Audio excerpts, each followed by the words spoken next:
ډاکټر راځو ټایم دی دومره چې وي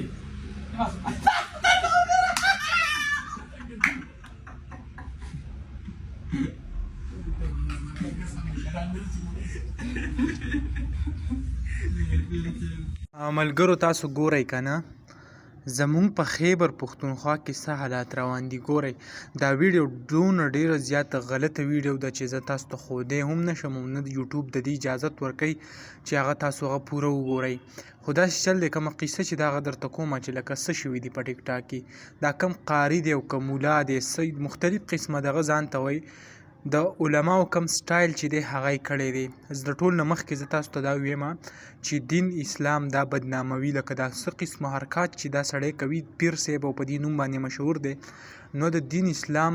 چې کوم دی ډېر زیات خلاف کارونه چې دی هغه دا کوي او هغه روان دي. دی اوس داسې چل کړی په ټیک ټاک کې لایو میچونه خو تاسو ټول ګورئ او د ټیک ټاک به کومه بې شرمي زه تاسو سره ذکر کړم الرډي موږ په دې باندې د کم وخت نه لګیا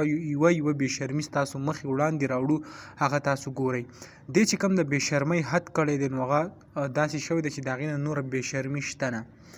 د هلک سره ګیم کوه هغه هلک ته ویل دي چې په پنشمنټ کې به ته داسې چل وکړي چې د اوبو ګیلاس په راواړې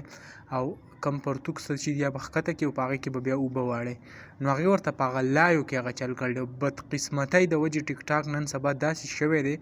چې هر څوک پې داسې حرکت وکړي نو هغه پسې ټیک ټاک هم نه بین کېږي. مخکې خو به چې لږ معمولي خپه به دې پکې هم ښکاره شو ټیک ټاک به بندېدو اوس هغه بندېږي هم نه. بس الله تعالی دې موږ ته خیر کړي او دا کوم کارونه چې روان دي ډېر زیات د بې شرمۍ او ډېر زیات افسوسناک که ورته ووایو نو هغه دي.